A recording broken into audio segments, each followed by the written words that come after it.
الفيديو ده بقى ليكوا لكل الناس المهتمة بشقق الإسكان، سواء الإعلانات القديمة الثامن والتاسع والعاشر وكمان ال 14 و15 وال 16 سكن لكل المصريين 1 و2 و3 ونقول كمان 4 والإعلانات اللي جاية. هلخص لكم كل حاجة بتدور في ذهنكم بناء على اللقاء الأخير اللي عملته الدكتورة مي عبد الحميد الرئيس التنفيذي لصندوق الإسكان الاجتماعي ودعم التمويل العقاري. كان في تقريبا من امبارح أو أول امبارح إطلاق مسابقة الإسكان الأخضر، وكان مؤتمر كبير وكانت حاضرة فيه الدكتورة مي وهي اللي أطلقت المؤتمر ده نيابة عن وزير الإسكان. وكان في بقى على هامش المؤتمر ده والمسابقة دي لقاء صحفي ردت فيه على كل الأسئلة اللي أنا جاي معاكم النهاردة. إن شاء الله هنطلع اللقاء الصحفي ده مع بعضنا وهنبدأ نحلله مع بعض، هنرد على كل حاجة بتسألوا عنها سواء مشاكل في الإعلانات القديمة أو تأخير أو كمان الإعلانات الجديدة وكمان موضوع الأسعار والتقلبات. فخليك معايا في الفيديو ده لأنه مهم جدا جدا، واعمل منشن وهات كل الناس اللي مقدمة في شقق الإسكان أو اللي عايزة تقدم، لأن إن شاء الله الفيديو ده هيكون ملم لكل حاجة. يلا بينا نبدأ حلقتنا. هاني الخميسي وده الكلام في المفيد.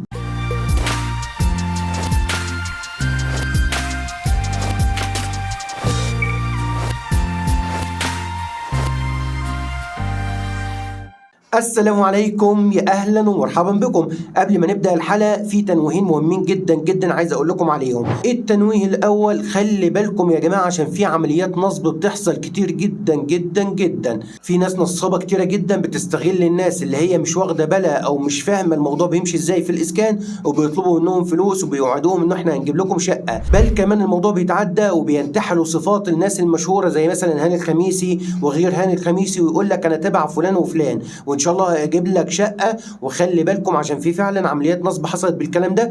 ما تدفعوش فلوس لاي حد، ومفيش اي اعلانات حاليا في الوقت اللي انا بكلمكم فيه ده، واي اعلان بينزل بيتكلم عنه كل وسائل الاعلام وبيكون موجود على الصفحه الرسميه لصندوق الاسكان الاجتماعي ودعم التمويل العقاري. فما تصدقوش اي حد وما تدفعوش اي جنيه لاي حد.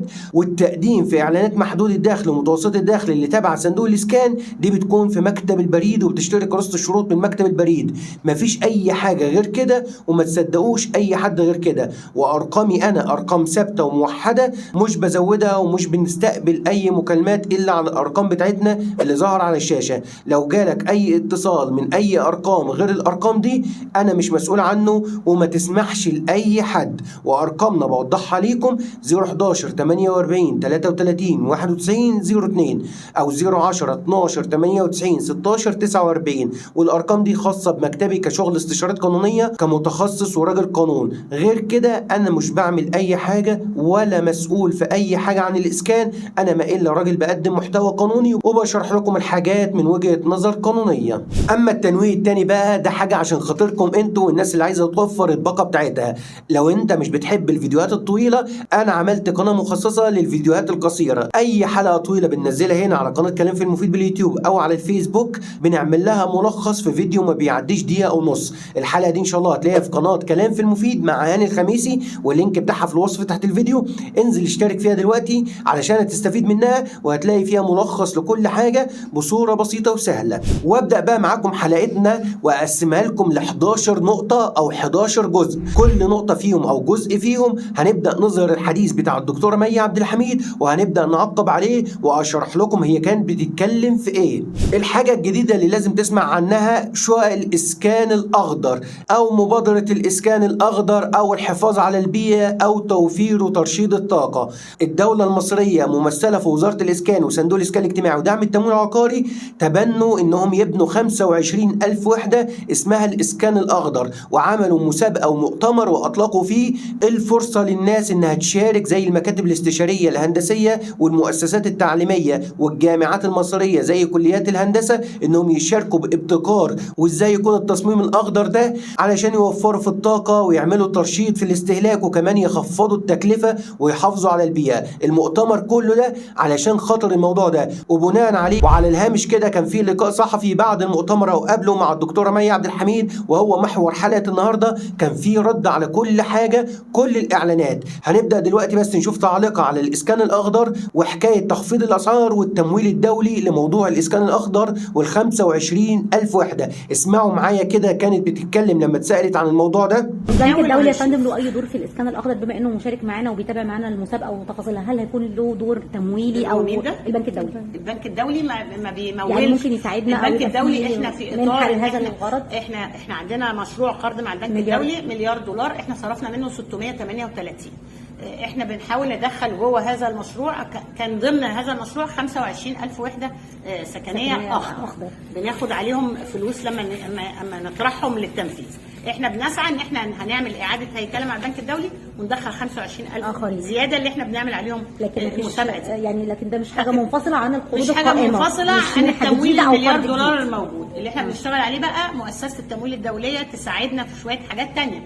يعني مثلا انا لو عايزه اجيب تمويل من البنوك، انا المفروض ان انا هقترض من البنوك عشان انفذ الوحدات المطلوبه دي، فعايزه تمويل سعره ميسر. فانا كنت بنتناقش مع مؤسسه التمويل الدوليه، هي بتشتغل في موضوع السندات الخضراء والتمويل الاخضر والكلام ده.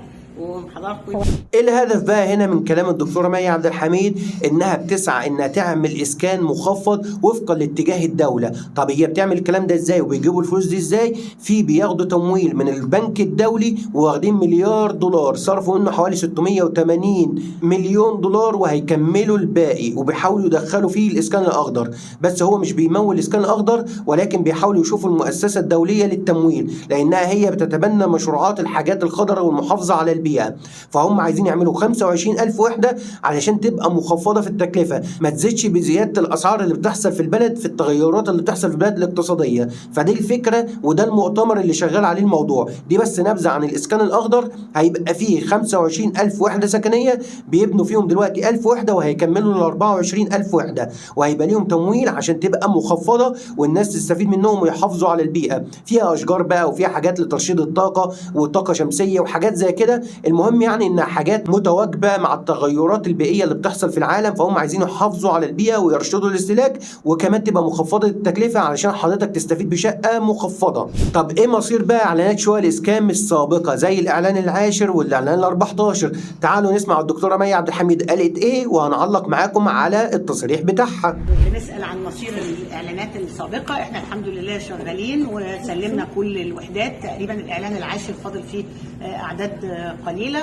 بدانا تسليم في الاعلان ال14 اللي هو المفروض ميعاده بيبدا من ابريل القادم. احنا في مدن بالفعل بدانا نسلم فيها زي مدينه السادات، لكن هنبدا نسلم بكثافه اعتبارا من بدايه 2024. وهنا المهندسه مي عبد الحميد وضحت ان الاعلان العاشر اوشك على الانتهاء منه، والاعلان ال14 بداوا التسليم فيه بالفعل في بعض المدن زي مدينه السادات ومدينه حدائق اكتوبر وكمان 10 من رمضان و15 مايو وممكن كمان مدينه المنيا الجديده. وبتقول ان شاء الله تمام الاعلان ال14 هيبدا من بدايه سنه 2024، يعني بدايه من السنه الجايه هيبدا الاعلان ال14 كله يتسلم، وبعد كده بقى يشوفوا باقي الاعلانات زي ال16 او سكن لكل المصريين 3. اما الناس اللي بتسال بقى على الاعلان الجديد لشقق الاسكان الاجتماعي مع حدود ومتوسط الدخل، هل هيكون في اعلان ولا لا؟ تعالوا نشوف المهندسه مي عبد الحميد رئيس صندوق الاسكان الاجتماعي ودعم التمويل العقاري اتكلمت وقالت ايه في التصريح الصحفي اللي عملته عن الموضوع ده. وكل قراء كل حته بيسالوا على الاعلان القادم امتى ان شاء الله، وده يعني شهاده انا يعني اعتبرها وسام انه الناس يعني المشروع له مصداقيه لدرجه ان الناس دايما عايزه اعلانات تكون مطروحه. احنا حاليا اللي احنا مركزين عليه ان احنا نسلم الموجودين في مواعيدهم، لان دي مصداقيتنا اللي احنا حريصين عليها قبل ما نطرح اعلانات جديده. وهنا هي بتوضح ان مش هيكون في اي اعلانات جديده الا لما تتاكد انها توفر وحدات لكل الناس القديمه، زي طبعا سكن لكل المصريين 3، لان احنا عرفنا ان في نسبه كبيره جدا منهم ما لهمش وحدات في الاعلان اللي هم قدموا فيه، فهم دلوقتي مش هيبصوا الاعلان للناس الجديده الا لما يظبطوا مصداقيتهم واللي وعدوا بيه في الاعلانات القديمه كلها. وخلي بالكم هنا هيكون في كلام تاني عن الاعلان الجديد وفي تصريح تاني هوضحه لكم في سياق الاجزاء اللي احنا بنعرضها معاكم دلوقتي. واكبر موضوع شاغل الناس دلوقتي في شقق الاسكان الاجتماعي سكن لكل المصريين 3 الاعلان ال16، الناس اللي جوه الاولويه والناس اللي خارج الاولويه ووضعهم ايه. تعالوا نشوف المهندسه مي عبد الحميد رئيس صندوق الاسكان الاجتماعي ودعم التمويل العقاري في المؤتمر الصحفي قالت ايه عن موضوع سكن لكل المصريين 3. الفتره المقبله اللي احنا يعني نتطلع ان احنا نعمله في خلال الاسبوعين القادمين ان شاء الله. هنبعت رسائل للناس اللي قدمت في اعلان سكن لكل المصريين 3 اللي داخل الاولويه ابتدوا يشتغلوا اجراءاتهم. ده في المدن اللي ليها اولويه، المدن اللي ما فيهاش اولويات اشتغلت بالفعل. المدن اللي فيها اولويات هيروح رسائل للناس اللي جوه الاولويه يبداوا يخلصوا اجراءاتهم. اللي خارج الاولويه نتمنى ان شاء الله نعمل اعلان تكميلي في اقرب فرصه بعد ما نشوف الاراضي متاحه كافيه في المدن اللي موجوده ولا لا. في بعض المدن جايز يكون ما فيش اراضي مناسبه ان احنا نكملهم، ممكن نفتح لهم في مثلا اماكن مجاوره. يعني المتقدمين هيكون عندهم الحريه، سواء عايزين يكملوا بالشروط الجديده، عايزين يسحبوا فلوسهم، عايزين يعني يحولوا المكان مجاور اذا كان المكان اللي هم مقدمين فيه ما فيش فيه ارض متاحه ان انا انفذ لهم وحدات. وده كان اهم تصريح ومهم جدا جدا، لان ناس كتيره جدا شغاله على الموضوع ده، عدد كبير جدا مقدم في الاعلان 16 وحتى الان مش عارف مصيره ايه. فكده البشرة خلال اسبوعين باذن الله هيوصل لرسائل للناس، بس مش كل الناس اللي هتكون داخل اولويه، اللي عددهم متوافق بس مع عدد الوحدات المتاحه. وهنوضح كمان شويه تصريح بعدد الوحدات المتاحه. والناس اللي مش هيوصل لها رسائل في الاولويه هيكون لهم اعلان تكميلي، وهيكونوا مخيرين انهم يقدموا فيه او يسحبوا فلوسهم او انهم يحولوا من مدينه لمدينه تانية مجاوره لو المدينه اللي مقدمين فيها ما فيهاش قطع اراضي كفايه علشان يبنوا لهم عليها وحدات، فهيشوفوا اقرب مدينه فيها قطع اراضي متوفره ويبنوا عليها الوحدات، ويبقى انت ليك الخيار انك تحول عليها. فتابعوا معانا الحلقات الجايه علشان اوضح لكم كل الاجراءات خطوه بخطوه. شقق الاعلان ال 14 سكن لكل المصريين 4، كام واحد مقدم في الاعلان ده؟ وهل الناس كلها هتاخد شقق ولا لا؟ تعالوا نشوف المهندسه مي عبد الحميد رئيس صندوق الاسكان الاجتماعي ودعم التمويل العقاري قالت ايه في التصريح الصحفي عن موضوع الاعلان ال 14 سكن لكل المصريين واحد. ال 14 حوالي 215 او 220 الف واحد في الاعلان 14 متاح ليهم كلهم وحدات؟ ان شاء الله كلهم هيكون متاح لهم وحدات. بنتكلم على الاعلان العاشر متبقي حاجات بسيطه حوالي 4000 مثلا او حاجه في حدائق اكتوبر، وشويه قليلين جدا في العبور الجديده وبدر. لكن اعتقد الاعلان العاشر يعني اللي فاضلين هي الناس اللي عندها مشاكل وبتكمل يعني.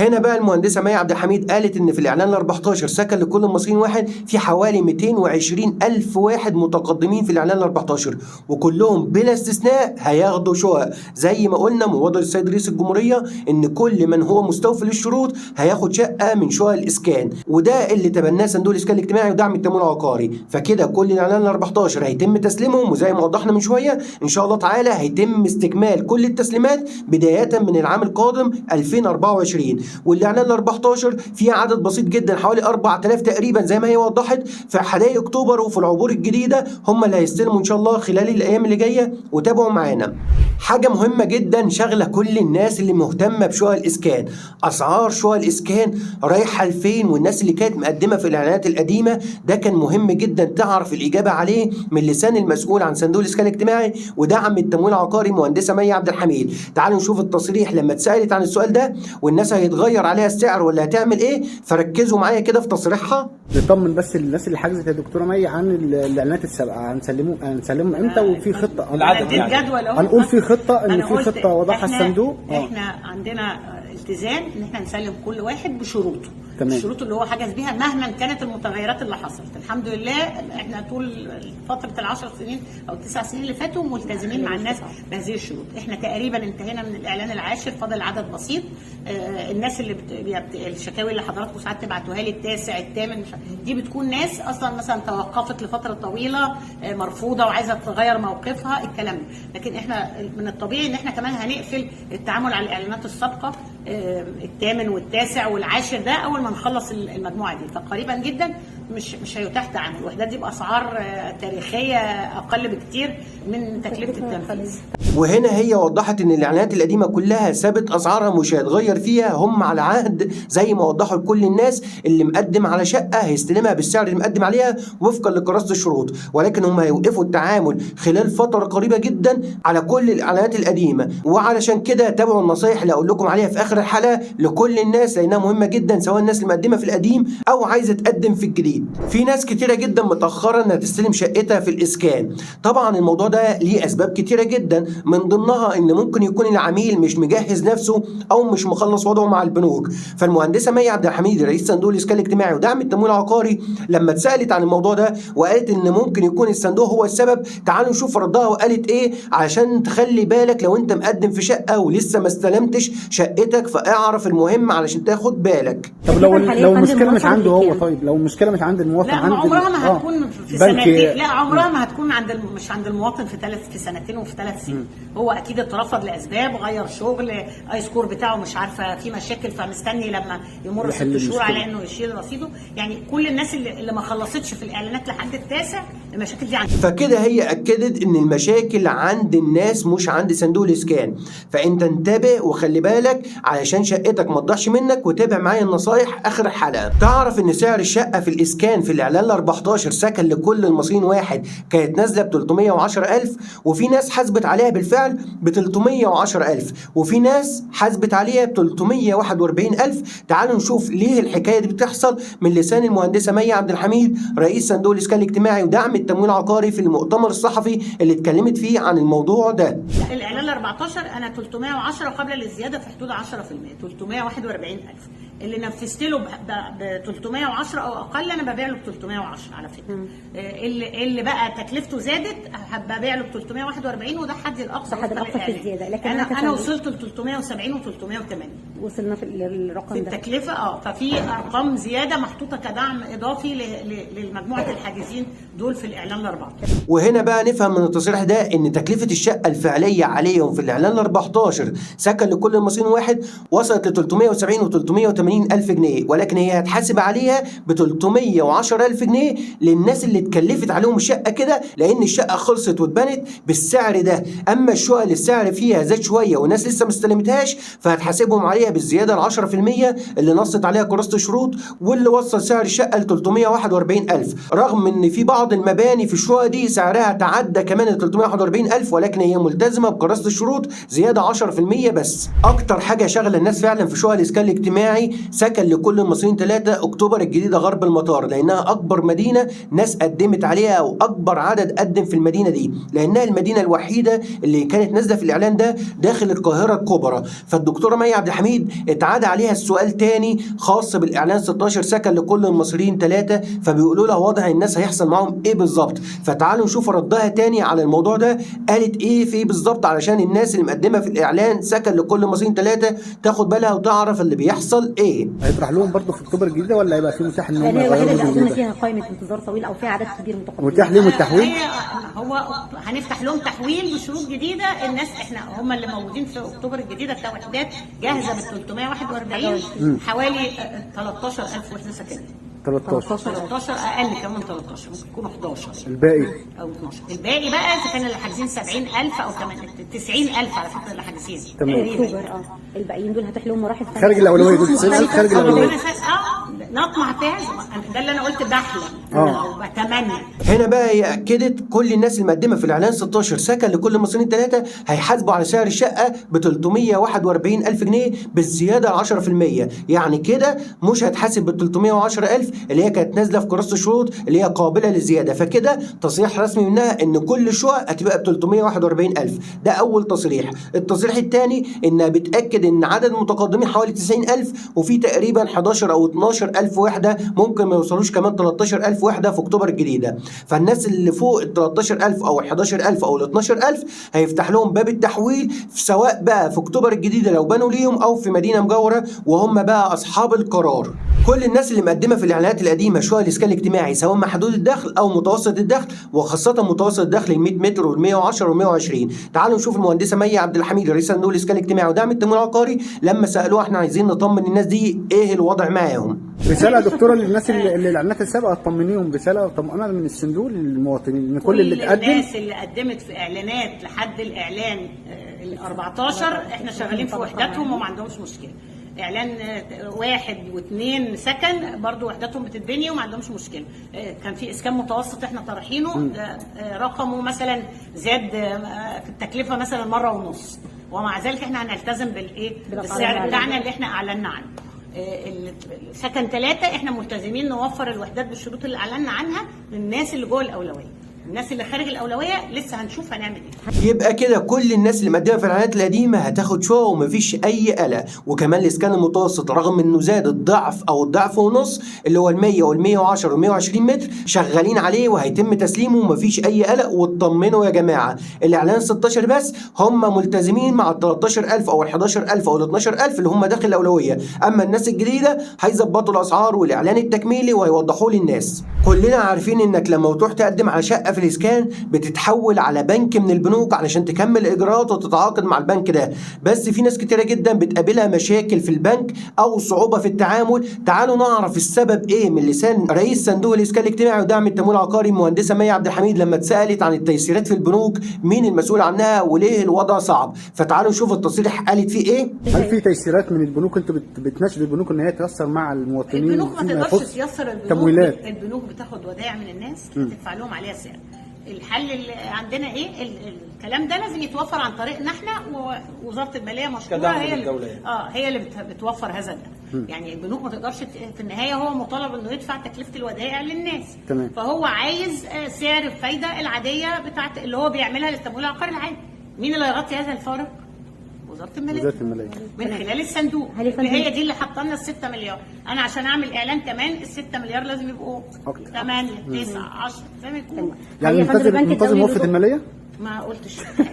وهنا بقى في التصريح ده هي قالت ايه؟ قالت ان البنك ده جهه تمويل وبيدفع الفلوس دي ازاي؟ بيدفعها من فلوس المودعين، يعني الناس اللي بتودع فلوسها في البنوك فاتحه حسابات بقى عامله ودايع، فهي عايزه فلوسها، فالبنك عايز يحافظ على فلوسه بالفايده المعلن عنها اللي ممكن توصل ل 25%، فهو عايز يرد الفلوس لناسها، فبالتالي مش هيقدر يعمل تيسيرات، بالعكس لازم ياخد كل الحقوق بتاعته اللي هي حقوق الناس المودعه فلوسها في البنوك. فمين المسؤول عن تيسير الحاجات دي؟ هو صندوق الاسكان الاجتماعي ووزاره الماليه اللي بتدفع الفلوس دي بالتعاون مع صندوق الاسكان، والبنك ملوش اي دور. البنك جهه تمويل فقط، يعني هو مش مسؤول عن اجراءات ولا مسؤول عن اي حاجه، بيضمن فلوسه اللي هي فلوس المودعين عنده. وهنا بقى خرج تصريح تاني علشان كده الفلوس بتاعه الشقق هي يا دوب بتغطي الشقق الحاليه اللي موجوده، فلسه منتظرين بقى تمويل جديد وفلوس جديده علشان نقدر نرفع السقف ونخش في اعلان جديد.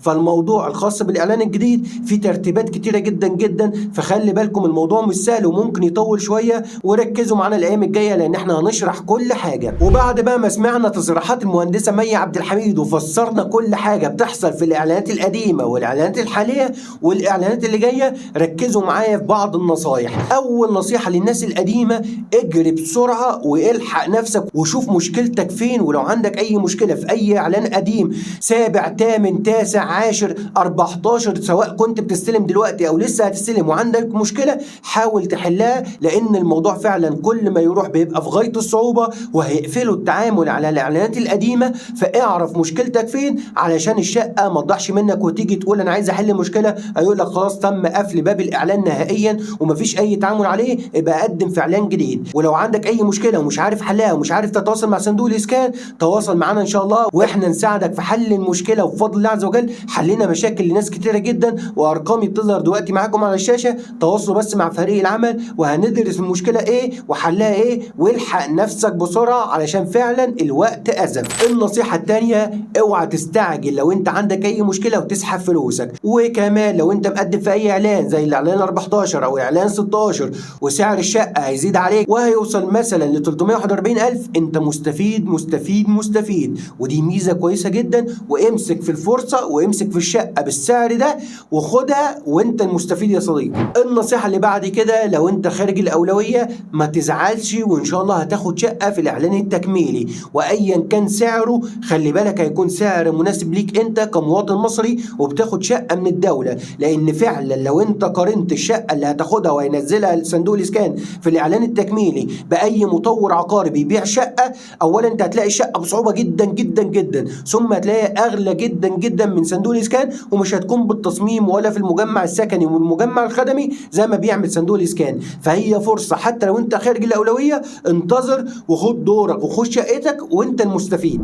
واخر نصيحه بقى للناس اللي هتقدم في الاعلان الجديد ومنتظر الاعلان الجديد، لسه صندوق الاسكان بيتبنى بناء 1,000,000 وحده وممكن كمان 3 مليون وحده، وهو حتى الان ما وصلش لل 700,000 وحده، فلسه هيبني وحدات كتيره جدا، ومنها الوحدات اللي هي الاسكان الاخضر اللي هتكون بسعر مبسط او مخفف على الناس. فان شاء الله تعالى هتاخد شقه وهتقدر تقدم في الاعلانات اللي جايه. ما تستعجلش الامور وما تيأسي، وان شاء الله تعالى تابع معانا بس الحلقات الجايه على قناه كلام في المفيد باليوتيوب، وهنشرح لك فيها كل المستجدات واللي بيحصل، وهنكون معاك خطوه بخطوه لحد ما تاخد الشقه بتاعتك.